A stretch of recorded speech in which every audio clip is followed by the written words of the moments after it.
Welcome, Colleen Morrone, President and CEO of Goodwill of Delaware and Delaware County. Thanks for making the time. Thank you, Sharon. It's great to be here. And for those who did not have an opportunity to read about your centennial in the State Chamber of Commerce magazine, I thought we could hit on some of the points that the article made. My gosh, what a large and, I don't know how else to describe it. I mean, multiple focuses, and this is not your father's Goodwill.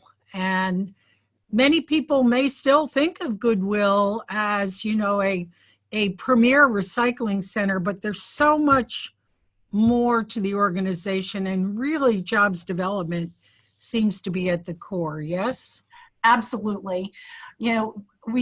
We jokingly say, and I'm hoping that in the next 100 years when we talk about Goodwill, that we're not jokingly saying it anymore, that we're the best kept secret. Our mission is putting people to work, helping people to connect to jobs, getting them employment, getting them the skills that they need to get a job, to continue advancing in a job, and to stay employed. And most people, when they think of Goodwill, they think of our retail business that helps support the organization financially. They think of donating to Goodwill, or they think of shopping to Goodwill. And that is certainly the foundation and the core of where we all begin. But it's just one little part of what Goodwill does. Well, is it possible to, do a little backstory quickly so we don't take time from talking about jobs creation? Sure. 100 years. Yeah, 100 years ago in Delaware, a group of individuals got together in the city of Wilmington at the old Asbury United Methodist Church that still stands today in Wilmington, and formed Goodwill of Delaware out of the Methodist Church.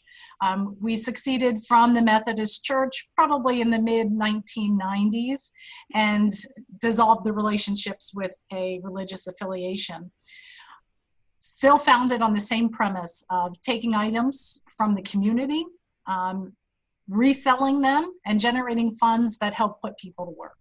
Okay. So we still do that today in the businesses that we run in our retail, what we call our donated goods model, our staffing service, our janitorial business, and our recycling business. And I think that's, mind-boggling for most people to know that you have all of these multiple services. Let's then focus on job training for a moment and the services you offer. And then I want to talk about what I think is phenomenal, talking about coming up with ways and means to recycle unusable goods and create new work, new products out of that. That's fascinating. But first, talk about who you're serving, some of the people, and some of the services you offer, if you would. Sure, absolutely. Well, the thing about Goodwill is that our services are available to anyone who has a barrier to finding a job, whether that be a long-term barrier in connecting to work or maintaining work, whether it be a disability, whether it be somebody returning into the workforce after incarceration, a myriad of individuals and backgrounds that individuals are coming to Goodwill to seek assistance in helping them obtain and keep employment. Sure. Some of the services that we operate, one of the ones that we've operated for a number of years now is Stand By Me. And actually, I think Stand By Me is getting ready to celebrate their 15-year anniversary in the near future. It's a coaching model that helps individuals develop their finances and get them in order. But what we've found in the Goodwill connection, that a lot of times getting your finances in order has to do with getting a job, Sure. and keeping that job. And then you can, help to reduce your bills and find transportation and childcare and housing. So, Colleen, if I may interrupt just for a second, we're talking about men, women. Is there a particular age group? Do you have people re-entering the workforce? No, we're talking all ages. Just recently, in the last 10 years, we started really reaching out to youth And we're doing a lot of programs with some of the school districts in Delaware. Wow. Working with individuals with disabilities, students with disabilities who may be aging out of the school system that need to develop the connection to the workforce. So we've worked with multiple school districts throughout the state in providing opportunities for students to get work experience. So a lot of times, some of their first paycheck of their lifetime is coming from Goodwill, which is fantastic.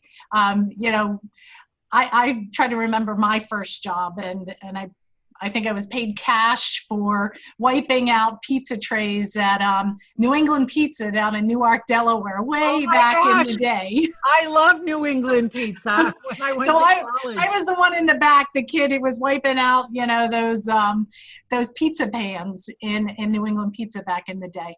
But you remember back, and I remember so vibrantly that first job.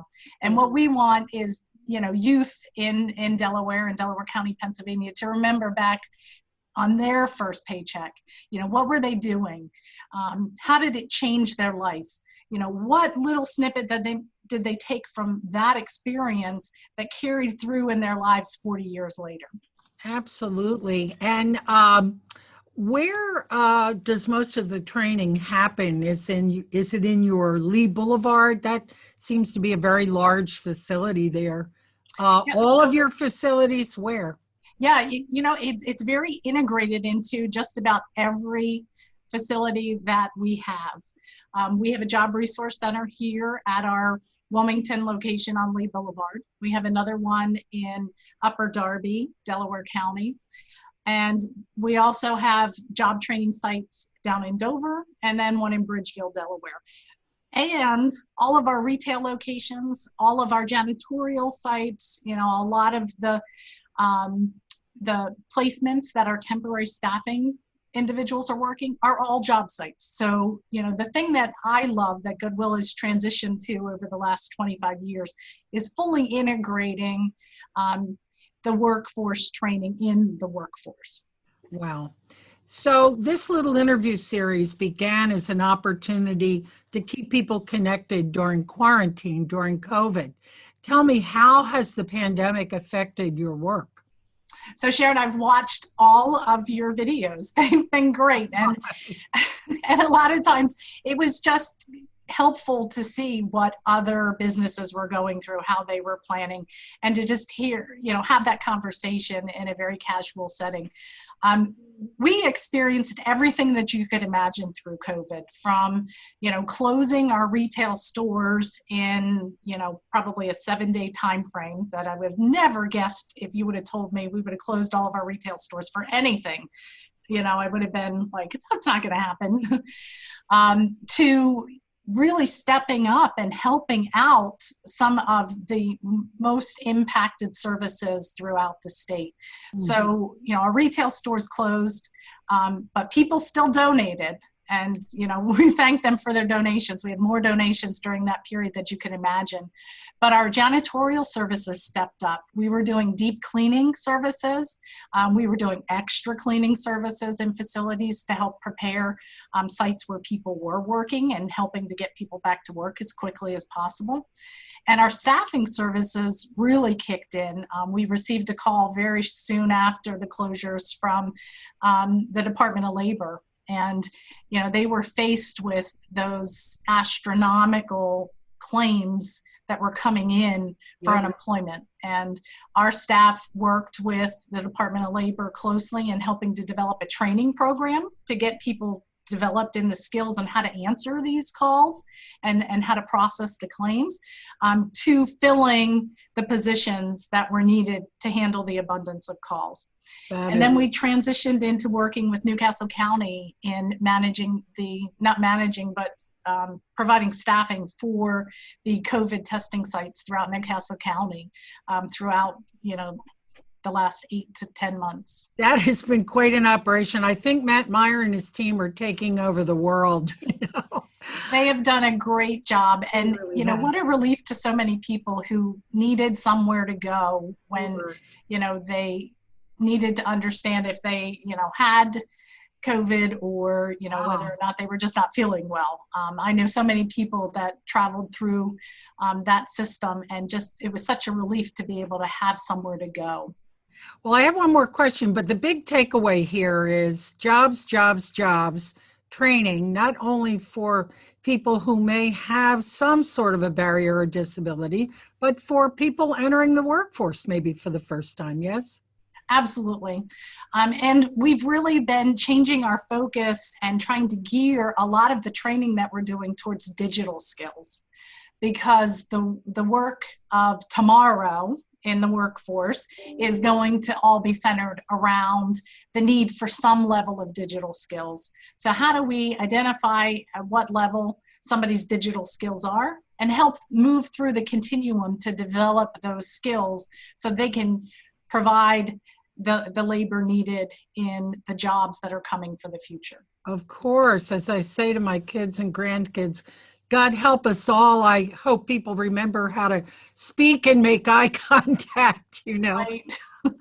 This is terrific. We could go on forever. I am very intrigued with something I read in the article about your work to transform unusable donations into usable materials. I'm sure you have a problem and have had one over the years with people not only bringing decent household items and clothing, but unusable things. Tell us about it.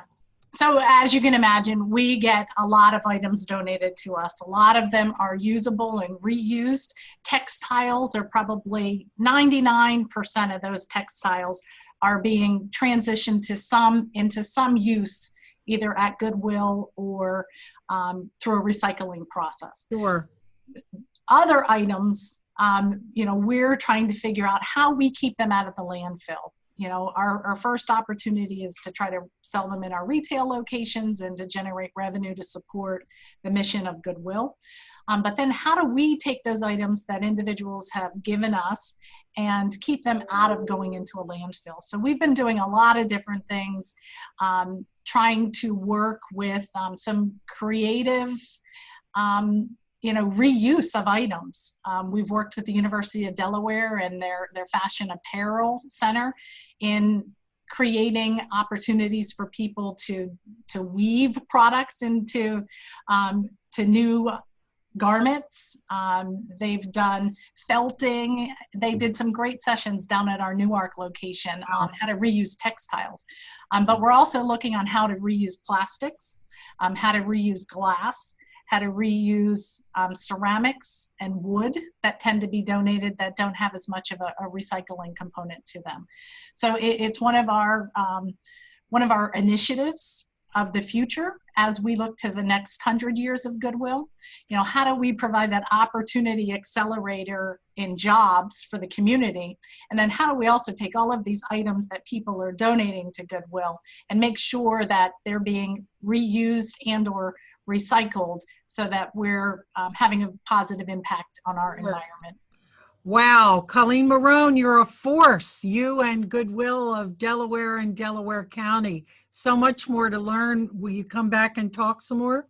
We'd love to come back and talk some more. You know, it's great to focus on the past 100 years of Goodwill, but we're really gearing up our team and our staff to talk about the next 100 years for Goodwill. So we'd love to do that. May not be me in 100 years, but maybe you'll have me back sooner. It definitely won't be me in 100 years. But thank you so much. And we will try to get this out to as many eyes as we can. And again, to you and your colleagues, best wishes.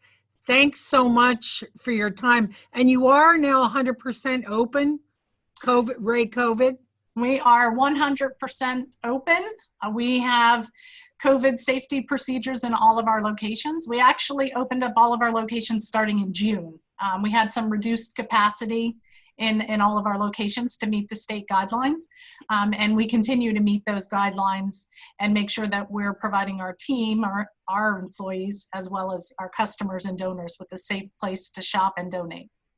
Colleen Morrone, thank you so much. And thank you, Sharon. Hope to speak with you soon. Thank you. All righty. Take care. Take care.